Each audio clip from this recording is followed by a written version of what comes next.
Hello everyone, मैं हूं दीप्ति भारद्वाज और आप देख रहे हैं मेरा YouTube channel @maths with Deepti.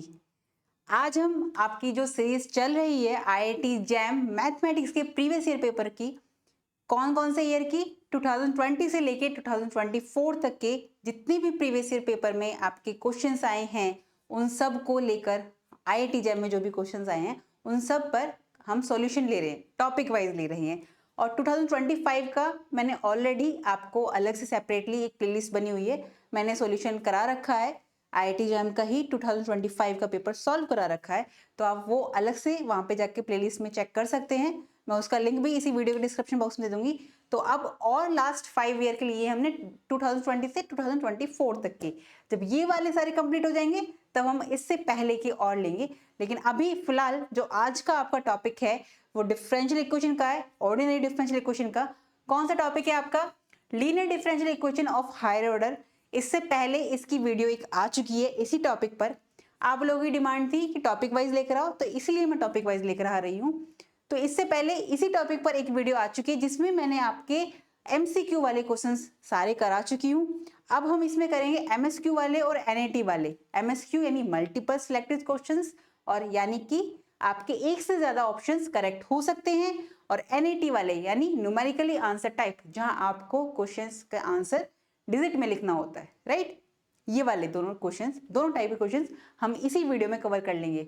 Last video में इसलिए कवर नहीं करा कि वीडियो आपकी बहुत लंबी हो जाती। तो आगे बढ़ते हैं, बट आगे बढ़ने से पहले आप सभी से कहना चाहूंगी कि जो भी मेरे चैनल पे नए हैं वो मेरे चैनल को सब्सक्राइब करें और हिट द बेल आइकन, ताकि आने वाले सभी नोटिफिकेशंस आपको टाइम टू टाइम मिलते रहें। जिन्हें मेरी वीडियोस अच्छी लगती है वो उसे लाइक करें एंड शेयर करें।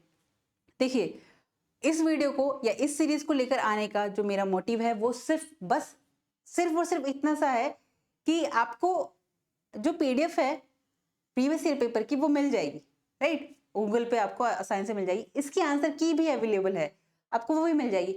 बट बच्चों को डाउट कहाँ आता है कि अगर किसी ऑप्शन का, फॉर एग्जाम्पल कोई ऑप्शन नंबर 6 है या कोई क्वेश्चन नंबर 6 है, उसका ऑप्शन नंबर डी करेक्ट है, तो रीजन क्या है कि वो करेक्ट क्यों है, यानी कि उसके पीछे का रीजन क्या है कि ऑप्शन डी करेक्ट है और बाकी के ऑप्शन करेक्ट नहीं है, तो क्यों नहीं है। तो मैं वो चारों ही ऑप्शन लेकर आपको बताती हूँ कि ये करेक्ट है तो क्यों है और करेक्ट नहीं है तो क्यों नहीं है, राइट। और इन्हीं टॉपिक्स पर मैंने बहुत डिटेल में कॉन्सेप्ट वाइज आपको करा रखा है, क्योंकि आपका ग्रेजुएशन का मैथ्स भी पढ़ाती हूँ, तो आपको हेल्पफुल रहेगा। जो आगे 2026 को टारगेट कर रहे हैं, चाहे वो आईआईटी जैम को टारगेट कर रहे हो या सीयूटी पीजी के लिए, उनके लिए भी हेल्पफुल रहेगा। ठीक है, तो हम आगे बढ़ते हैं बिना टाइम वेस्ट करे कि हमारा अब नेक्स्ट एमएसक्यू वाला क्वेश्चन कौन सा है। इससे पहले एमसीक्यू वाले क्वेश्चंस मैं आपके कंप्लीट करा चुकी हूँ, ये देखिए इससे पहले वाली वीडियोस में। तो ये आपके एमसीक्यू वाले क्वेश्चंस मैंने करा दिए हैं, आपको ग्राफिकली भी बताती हूँ कि ये कैसे दिखता है कि कौन सा ऑप्शन करेक्ट हो सकता है। अब हम करेंगे एमएसक्यू वाले, ये लास्ट लेक्चर में हो चुके हैं वाले क्वेश्चंस। तो हमारा एमएसक्यू का जो पहला क्वेश्चन है, कौन से ईयर में आया है? 2022 में आया है और 2 मार्क्स का आया है। इससे पहले 2020 में या 19 में या ये 21 में इस वाले टॉपिक से एमएसक्यू में नहीं आया था, तो 2022 में ही आया है। और क्वेश्चन क्या कह रहे हैं हमसे कि लेट कोई ओपन इंटरवल है -c से c be the largest open interval in real number R where c is either a positive real number और c इज अ इंफिनिटी। मतलब c इंफिनिटी भी हो सकता है और रियल नेगेटिव में भी हो सकता है या पॉजिटिव भी हो सकता है।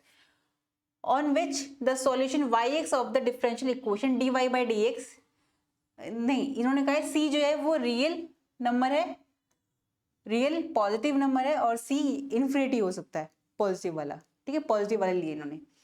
On which the solution yx दिया रखा है, डिफरेंशियल इक्वेशन है, yx सॉल्यूशन है इस डिफरेंशियल इक्वेशन का जो हमें दे रखी है, विद द इनिशियल कंडीशन दे रखी है y0 is equal to 0, it means at x is equal to 0 पर y की वैल्यू यानी फंक्शन की वैल्यू 0 है।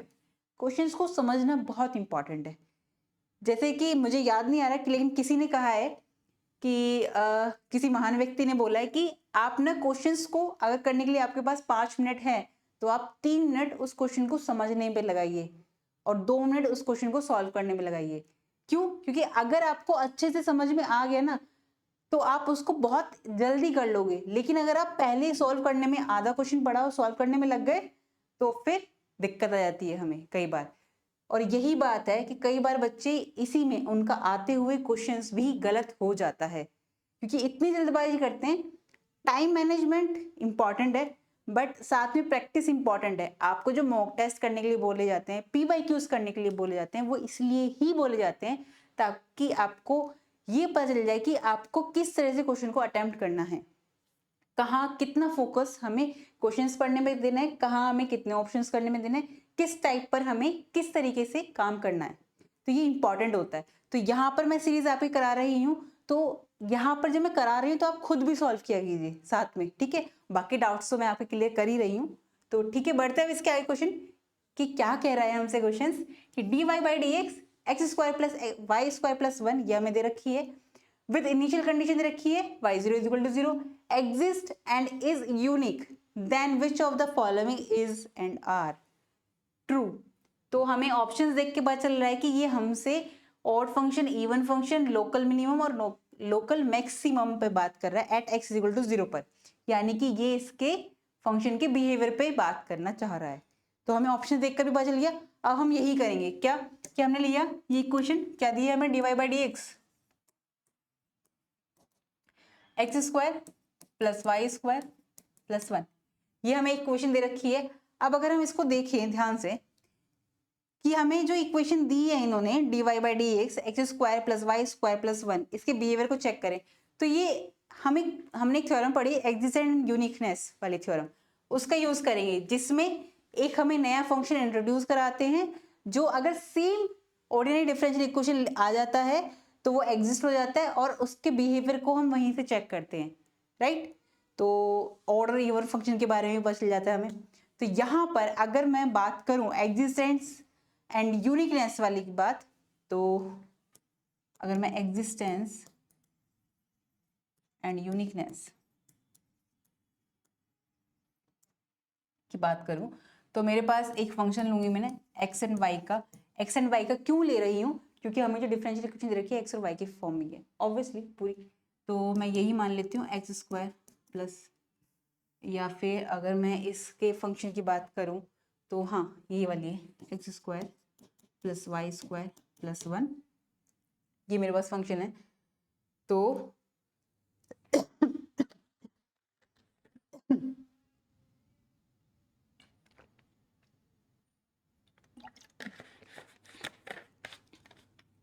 तो पहले तो हमें ये फंक्शन मैंने माना है, और दूसरा स्टेप अगर देखूं तो इस y(x) को मुझे देखना है कि ये मेरा क्या है, या तो ये इवन फंक्शन होगा या फिर ये मेरा ऑड फंक्शन होगा।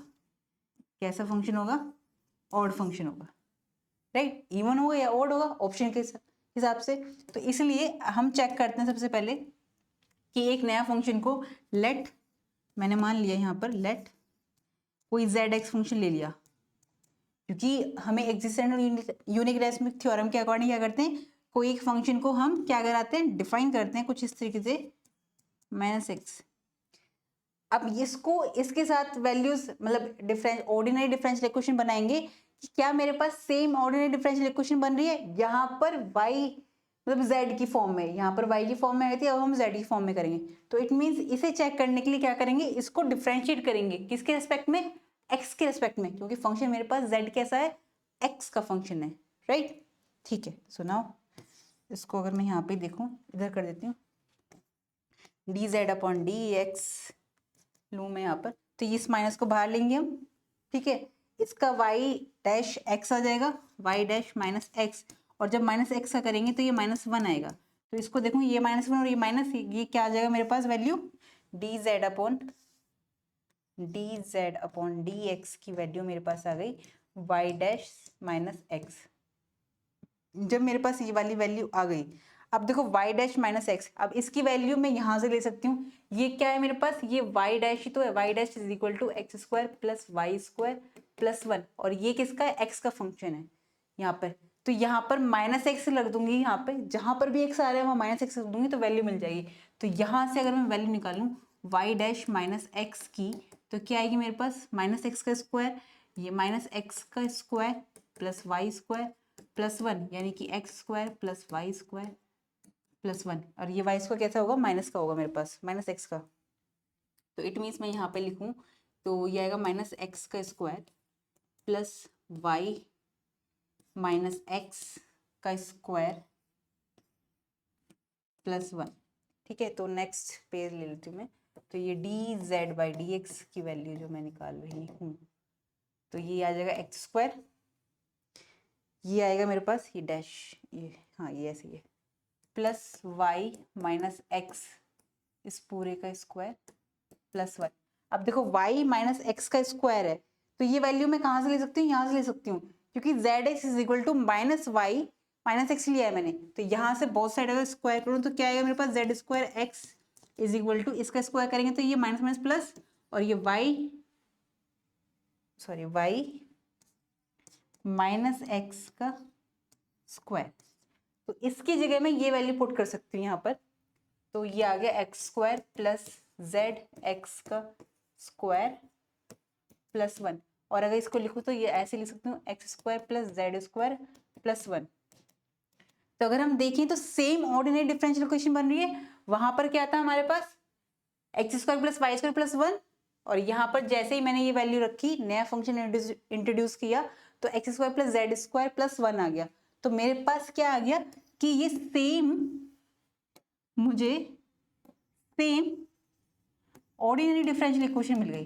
तो यूनिकनेस एंड एक्जिस्टेंस जो है हमारी, एग्जिस्टेंस एंड यूनिकनेस थ्योरम जो है वो तो हमारी सेटिस्फाई हो चुकी है यहाँ पर। अब इसके बाद अगर मैं बात देखिए हम यहाँ पर, तो हम इसे लिख सकते हैं, hence z x is equal to minus Y x लिया था ना हमने, तो hence z x also satisfy, क्या सेटिस्फाई करेगा, satisfy the same differential equation, वैसे इसकी जरूरत नहीं थी लिखने की क्योंकि हमें क्वेश्चन तो सॉल्व करना है इसे। तो it mean Z x is equal to, क्या था हमारे पास, Z x is equal to minus Y x लिया था हमने, राइट। अब अगर यहाँ पर x की जगह हमें वैल्यू 0 रख दूं मैं, यहाँ पर एट 0 पर क्या आएगी, क्योंकि माइनस एक्स था, यहाँ पे 0 रखूंगी तो क्या आएगा मेरे पास, माइनस वाई मतलब 0 रखेंगे तो ये 0 आएगा। तो यहाँ से मुझे जेड एक्स की वैल्यू क्या मिल गई, 0 मिल गई। तो ये इस वाली कंडीशन को भी सेटिस्फाई कर रहा है कि इस इक्वेशन के साथ जो ये कंडीशन दे रखी थी, तो जब मेरे पास ये इक्वेशन आई z की फॉर्म में, तो मुझे यहाँ पर ये कंडीशन भी मिल गई कि at x is equal to 0 पे, at x is equal to 0 पर मुझे z की वैल्यू भी 0 मिल गई। तो ये सेटिस्फाई हो रहा है इस इक्वेशन को। तो मेरे पास ये एग्जिस्टेंस एंड यूनिकनेस थ्योरम तो सेटिस्फाई हो गई है। अब यहाँ से मैं एक बात और कह सकती हूँ यहीं से कि यूनिकनेस से अगर यहाँ से निकालना तो मेरे पास Z X equal to Z x is equal to Y X आ गया यहाँ से। कैसे कि अगर Z x is equal to minus Y और माइनस एक्स रखती हूँ मैं, तो मेरे पास वैल्यू क्या आती है, नेक्स्ट पेज ले लेती हूँ, कि अगर Z x is equal to minus X थी, और यहाँ से मैंने वैल्यू निकाली तो Z x is equal to Y X आ गया मेरा यूनिकनेस से, ये सेटिस्फाई करने के बाद। तो यहाँ पर मेरे पास आया वाई एक्स, जेड एक्स की वैल्यू रख दी मैंने, और माइनस वाई माइनस एक्स, तो अगर माइनस से मल्टीप्लाई करूँ तो यहाँ पे आएगा मेरे पास Y minus X is equal to Y minus X, इसे इस साइड लिख दूँ, Y minus X is equal to minus Y X. ये कंडीशन आप सबको पता ही है क्या है, कि इट मीन्स अगर फंक्शन में मैंने माइनस एक्स रखा और वो मेरे को नेगेटिव आ गया उस फंक्शन की वैल्यूज, तो वो मेरा क्या बन जाता था, ऑड फंक्शन। तो यहाँ से मुझे पता चला कि ये जो हमें दे रखा है ये मेरा ऑड फंक्शन है। तो हम देखिए तो कौन सा ऑप्शन करेक्ट होता है मेरा, तो ऑड फंक्शन है, तो मेरा ऑप्शन ए तो करेक्ट है। अब क्योंकि एमएसक्यू है, एक से ज्यादा ऑप्शंस करेक्ट होंगे इसके, तो हम चेक करते हैं। कई बार एमएसक्यू में, एक बात बता दूं, एमएसक्यू में कई बार एक ही ऑप्शन भी करेक्ट हो सकता है, ठीक है, पर कभी कभी हम क्योंकि सारे ऑप्शन चेक करें इसलिए वो एमएसक्यू में डाल देते हैं। बट पॉसिबिलिटी ज्यादातर क्या होती है कि एक से ज्यादा ऑप्शन भी होते हैं करेक्ट, ठीक है। तो ऑप्शन बी तो डिस्कार्ड हो गया यहाँ से इवन फंक्शन का, क्योंकि ऑड फंक्शन है। अब सेकंड बात क्या है कि इन्होंने वाई एक्स के स्क्वायर पे बात करी है, तो हमें वाई एक्स का स्क्वायर लेना होगा, जिसमें हमें लोकल मैक्सिमम और मिनिमम चेक करना होगा at x is equal to 0 पे। तो ठीक है, अब हम ये करते हैं, क्या करना है हमें यहाँ पर कि इस बार हम फंक्शन ले लेते हैं वाई एक्स स्क्वायर, इस बार हम फंक्शन लेते हैं। नाउ चेक बिहेवियर, अगर मैं कहूँ तो मैंने फंक्शन लिया इस बार एफ एक्स कुछ इस तरीके से कि वाई एक्स का स्क्वायर, ये मैंने ले लिया फंक्शन। तो Z x is equal to Y x का स्क्वायर, तो इसको जब मैं डिफ्रेंशिएट करूंगी तो f dash x is equal to मेरे पास आया ये 2 वाई एक्स और d Y by D x, right. तो यहाँ पर जब at x is equal to 0 पे बात करते हैं, तो at x is equal to 0 पर वैल्यू फंक्शन की क्या होगी, at x is equal to 0 पर, तो एफ डैश 0 की वैल्यू मेरे पास आएगी यहाँ पे 2, वाई की वैल्यू 0 रखेंगे, तो वाई 0 पर 0 है फंक्शन की वैल्यू, तो इट मीन्स ये मेरे पास क्या आ जाएगा, 0 आ जाएगा। तो यहाँ से मुझे पता चला कि एफ डैश 0 पर इसकी वैल्यू 0 है, तो मुझे मैक्सिमम मिनिमम का तो पता नहीं चला, तो मुझे सेकंड डेरिवेटिव लेना पड़ेगा इसका।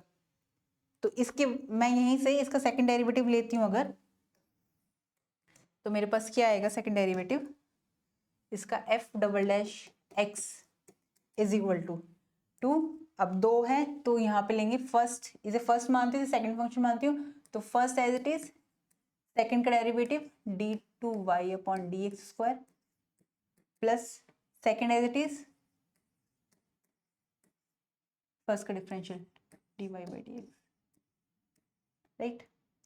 तो अब अगर हम इसे सॉल्व करें तो at x is equal to 0 पर, at x is equal to 0 पर मैं वैल्यूज लेती हूँ इसकी, तो यहाँ पे f double dash 0 is equal to 2, तो यहाँ पे वाई 0 की वैल्यू 0 थी, तो ये वाला पार्ट तो 0 हो जाएगा, प्लस इसका हमें पता नहीं, तो d Y by D x इसकी वैल्यू, एक सेकेंड, इसकी वैल्यू भी मेरे पास क्या आ जाएगी, वाई डैश 0 का स्क्वायर है ना, ये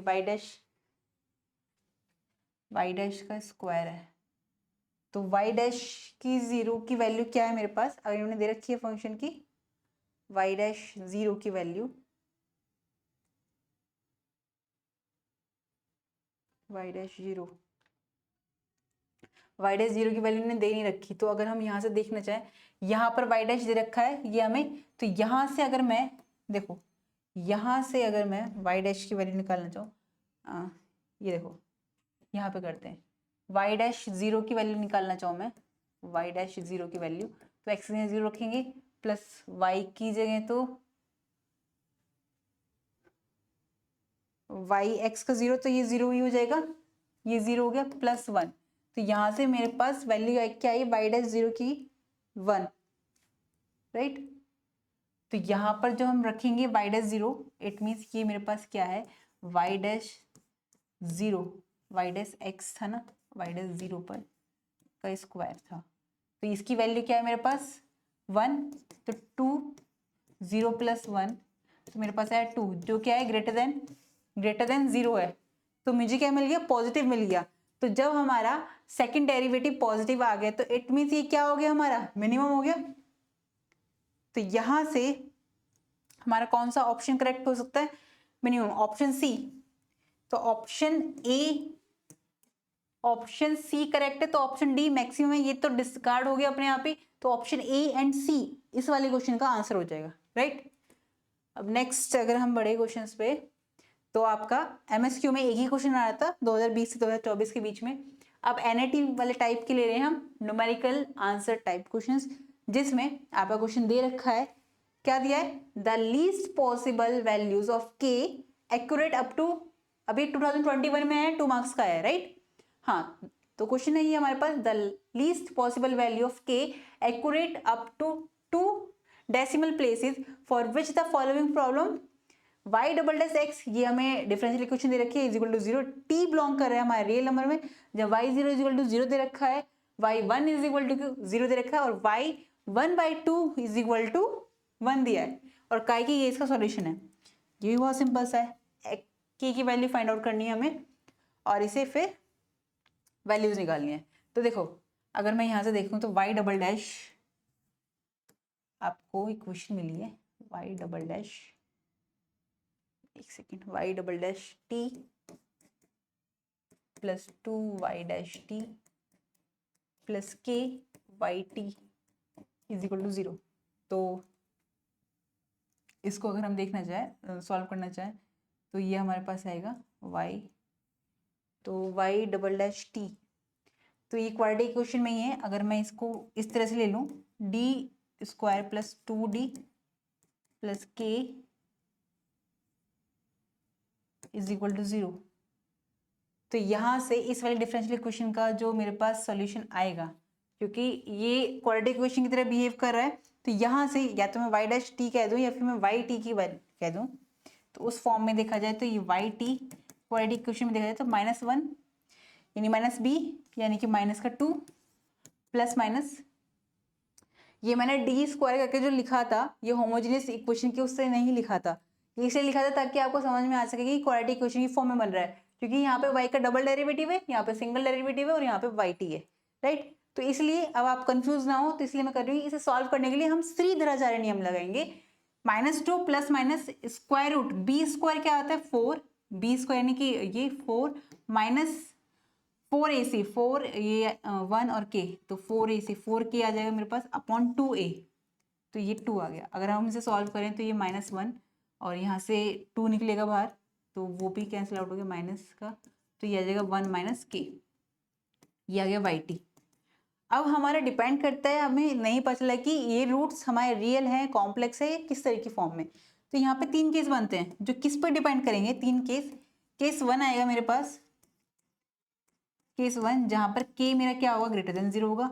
केस 2 ले लेंगे हम, जहाँ पर k जो होगा मेरा पहले लेंगे हम k जो होगा मेरा लेस देन 0 होगा, दूसरा लेंगे जब k इज इक्वल टू 1 होगा, ठीक है।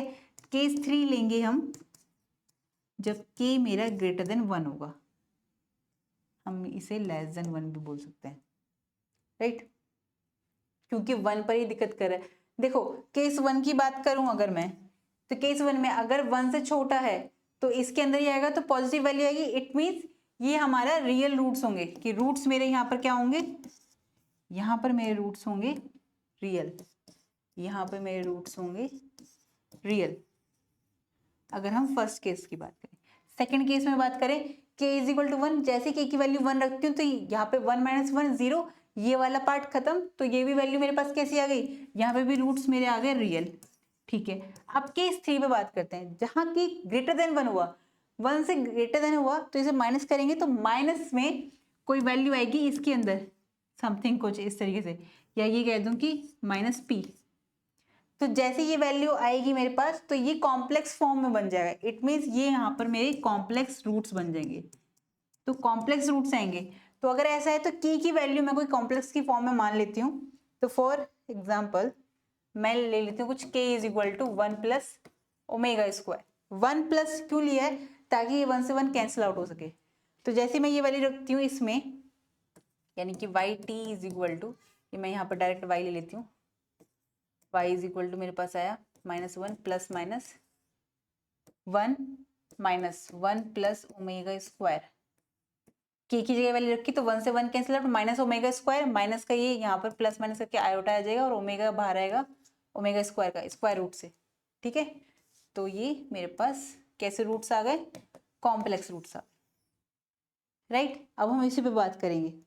तो जैसे ही मेरे पास ये कॉम्प्लेक्स रूट आ गए, तो अगर मैं जनरल सॉल्यूशन लेना चाहूँ इस वाली इक्वेशन का जो हमें दे रखी थी, कौन सी इक्वेशन दे रखी थी, ये जो इक्वेशन दे रखी थी, इसका जनरल सॉल्यूशन अगर मैं लेना चाहूँ, जनरल सॉल्यूशन लेना चाहूँ, तो मेरे पास आ जाएगा y T is equal to, ये है क्योंकि कॉम्प्लेक्स रूट्स आए तो e की पावर माइनस टी, और ये जाएगा c1 कॉस, अब ये वाला आएगा omega T plus c2 sine omega T, ये मेरा CF वाला पार्ट आ जाएगा, PI वाला 0 होगा क्योंकि हमारे जो राइट हैंड साइड दे रखी है वो क्या है 0 दे रखी है, ठीक है।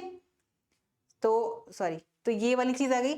अब यहाँ पर कंडीशन है हमें दे रखी क्या, y0 इज इक्वल टू 0 और y1 इज इक्वल टू 0, तो हम इस कंडीशन पे बात करेंगे। जैसे ही मैं कंडीशन रखती हूँ, क्या हमें दे रखी है जो कंडीशन, पहली कंडीशन दी है y0 is equal to 0, it means at x is equal to 0 पर मेरे को 0 y की 0 वैल्यू आ रही है, तो y0 is equal to e की पावर -0 c1, ये 0 हो जाएगा cos 0 degree plus c2 sin 0 degree. ठीक है, टी की जगह जैसी वैल्यू रखती हूँ मैं 0, तो y0 की वैल्यू 0, तो ये 0 आ गया, e की पावर 0 इट मीन्स 1 ही है। ठीक है, तो ये c1 cos 0 की वैल्यू 1 होती है, तो ये 1 आ गया, प्लस sin 0 की वैल्यू 0 होती है, तो यहाँ से c1 की वैल्यू मेरे पास क्या आई, 0 आई। तो यहाँ से मुझे c1 की वैल्यू मिल गई 0। अब at t is equal to 1 पर मेरे पास y की वैल्यू क्या आ रही है, 0 आ रही है ना। हमें एक कंडीशन ये भी दे रखी है, तो यहाँ से भी अगर हम देखें, अगर हम यहाँ से भी देखें, अब कंडीशन है हमारे पास y1 पर 0, यानी कि जब t की वैल्यू 0 है तो y की वैल्यू 1 है, तो यहाँ पर जैसी मैं y1 रखती हूँ इज इक्वल टू e की पावर -1, और ये आ जाएगा मेरे पास c1 cos, ठीक है, t की वैल्यू क्या रखी है 1, तो यहाँ पे cos omega plus c2 sin omega.